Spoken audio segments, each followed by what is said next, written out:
For today's discussion, we're going to be talking all about thyroid hormone production and how we can increase our thyroid hormone production naturally by eating foods that have nutrients and things that provide all the nutrition we need for the thyroid to produce the hormone it needs to.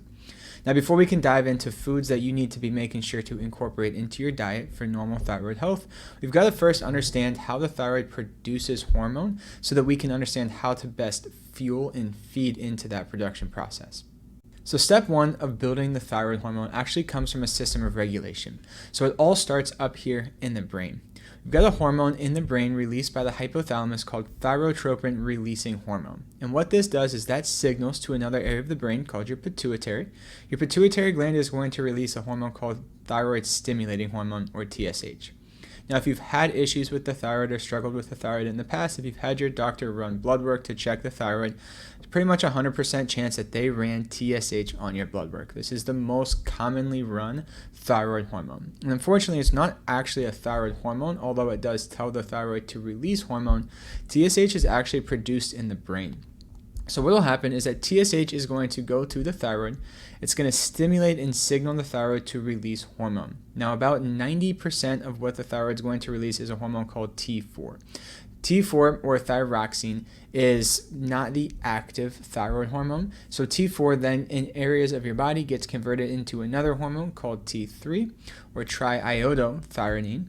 And this is actually the active form of your thyroid hormone. This is what's going to go into the cells, bind to the DNA, increase protein synthesis, increase all those metabolic pathways. So really, if you want to understand what's going on with the thyroid, we have to look at all these different steps on that feedback mechanism. And if we want to understand how we can eat in such a way that's going to improve that normal thyroid function, we've got to understand where those building blocks are going to start to come into play. So if we dive into the thyroid gland itself, there's a couple things that we need in order to produce thyroid hormone. So T4, T3, the most common thyroid hormones that are going to be excreted from the thyroid. That T stands for an amino acid called L-tyrosine. So the first step in that building block is we've got to have enough L-tyrosine in order to create the thyroid hormone itself. Now the number that comes after the T, T4 or T3, stands for the number of iodine molecules that are bound to that tyrosine molecule. So within your thyroid, what happens is we basically are going to pull in iodine into the thyroid. We're going to concentrate that in the thyroid follicles. Now, we can concentrate that if we're really trying to produce thyroid hormone. That iodine level can be concentrated up to 250 times what it is in your blood circulation. So the thyroid has an ability to pull tremendous amounts of iodine into the gland itself, into those follicles, to be able to produce that thyroid hormone. So there's another protein in your thyroid called thyroglobulin. And what this is going to do is it's going to bind a tyrosine molecule. It's also then going to help bind an iodine molecule to the tyrosine molecule. So we're going to start this T4 building block production process as a tyrosine molecule binding to one iodine molecule. Now this hormone is going to be called T1. This hormone's bound up to thyroglobulin. It doesn't get secreted. It doesn't do anything. But what we're going to do next is pull another iodine molecule. So we create T1, we pull another iodine molecule onto that tyrosine molecule, and we're going to have T2.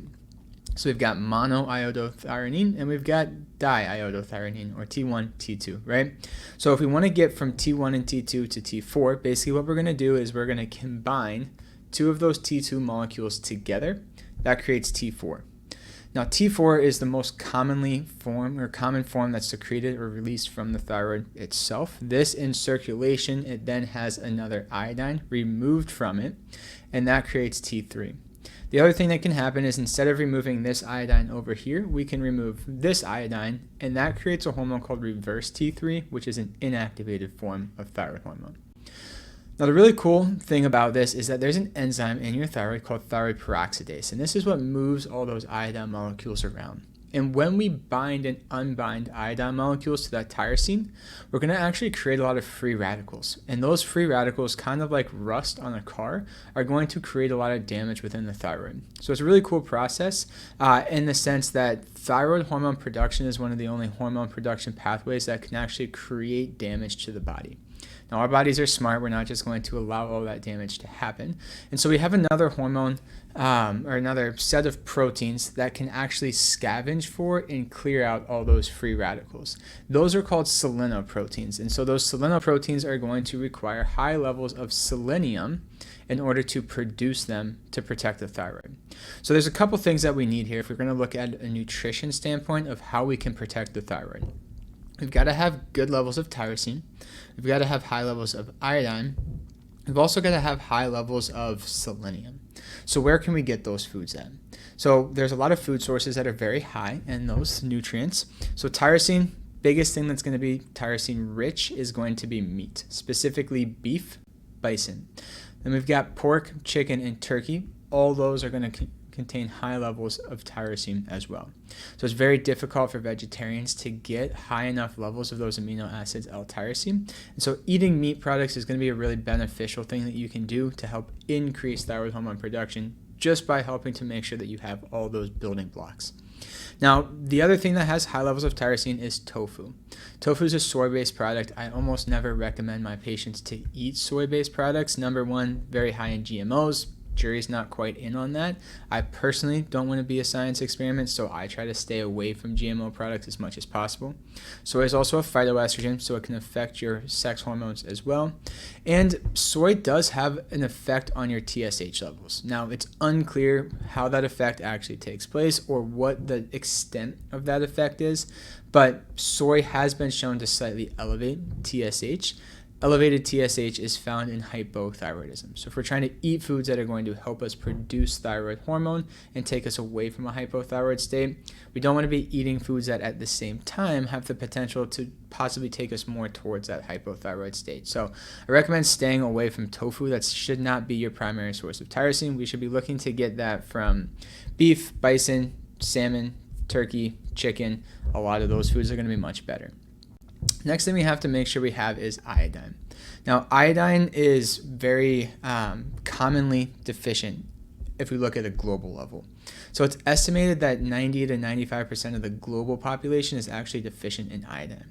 This is not as big of a deal in the United States. It's mostly in those third world countries, but part of the reason for that is because we've put iodine in our table salt. Now, a lot of people utilize table salt as a primary form of iodine, and that's helped us a lot as a country over the years. That's why we don't see people walking around with big swollen goiters on their neck anymore. But iodine should not be iodine from table salt should not be our primary focus or primary avenue of getting iodine into the body. Really, the best places to get iodine are from things that come from the sea. So seafood, things like kelp, seaweed, that type of stuff. Oysters, Greek yogurt, eggs. There's a lot of things that are going to be really high in that iodine production. And some research has actually shown that people who live near the ocean and breathe all that salt water in can actually get ample levels of iodine from just breathing in the salt. So we don't need a ton of iodine. We should not necessarily be looking to iodize table salt to get those levels of iodine up. So I don't want you to go run out and buy a bunch of table salt and start putting iodized table salt all over everything. The reality is most of that iodine is actually going to evaporate out of the table salt within about 6 months to a year. Research is kind of all over the board about this depending on the temperature that it's stored at, depending on the relative humidity. Higher relative humidity is places like Florida, where we're sitting above that 50 to 60% pretty much all year long, we're going to actually lose a lot more of that iodine. So chances are the iodized table salt that you've had sitting in the back of the pantry for the last 6 months or a year, there's very little iodine in that anyways, so it's not going to be the best source for getting iodine into your body. So incorporating seafood, seaweed, kelp, that type of stuff on a regular basis will help you get that iodine level up. Now, we're talking about this specifically from an iodine standpoint. We could go down and get into the argument about consuming lots of seafood, levels of heavy metals, mercury, things like that.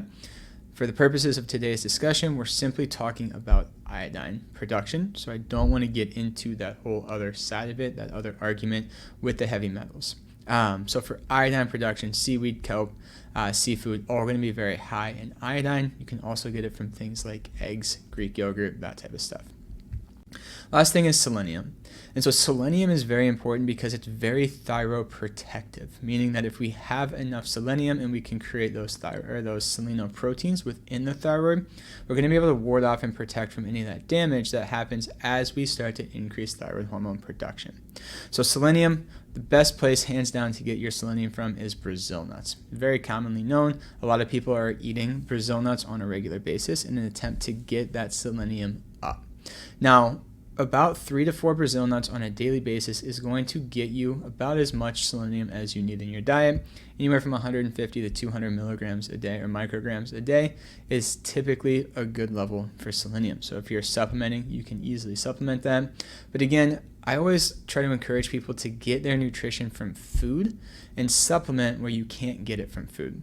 So if you can't eat selenium or Brazil nuts for whatever reason, if you have an allergy, something like that, other really great sources, again, seafood, organ meats, also very high in selenium. So you can get it from other places. But Brazil nuts, again, hands down, 3 to 4 a day is going to be a very good number to shoot for if you can just incorporate that into your diet.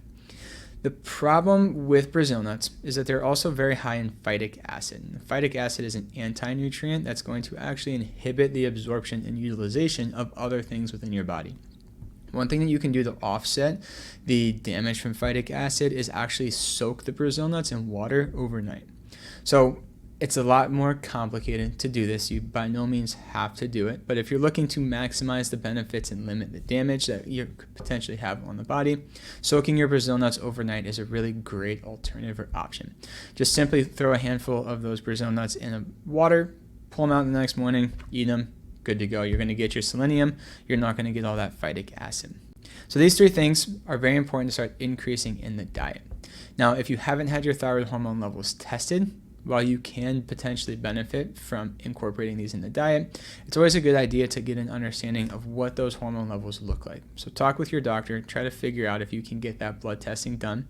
In our office, what we look at when it comes to thyroid, if we're just specifically testing the thyroid and nothing else, we at the very minimum want to see where your TSH is at, your free and total T4, free and total T3.